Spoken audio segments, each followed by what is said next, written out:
ข้าวอยู่ว่าจะได้หลายบ่เอามาเบิ่งน้ำกันเนาะตอนหน้าโน้นปีนี้ที่ได้หลายปานใด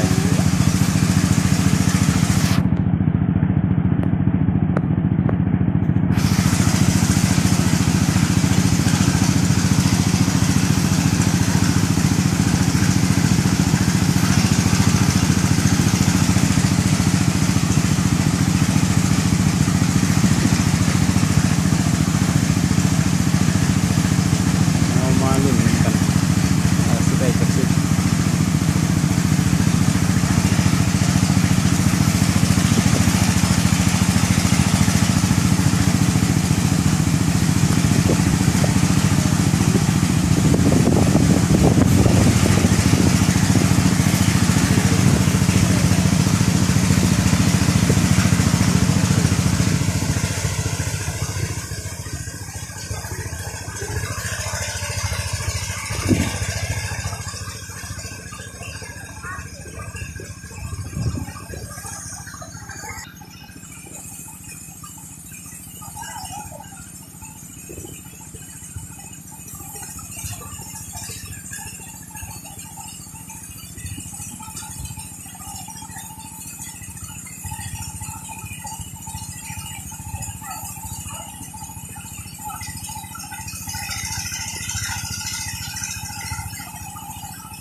มาแล้วชอบวิทย์ต่อที่หนึ่ง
ที่สามผ่านไป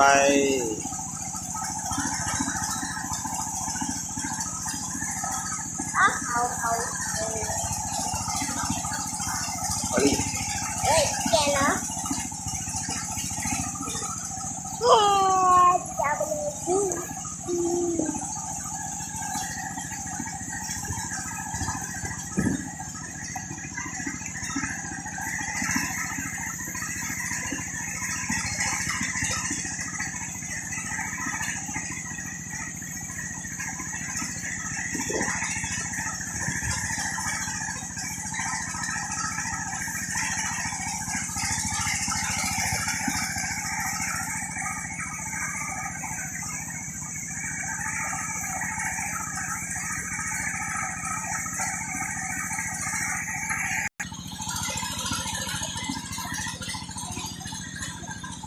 เดี๋ยวเขาร้านสอบ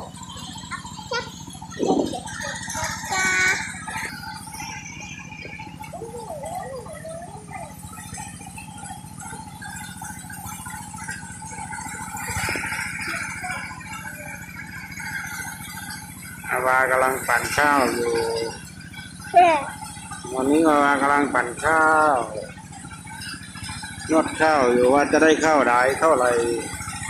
ข้าวนาโนนปีนี้เอาก็มาชมนำกันเลยเนาะพี่น้องเนาะมารับชมด้วยกันว่าทั้งหมดจะได้ข้าวกี่สอบ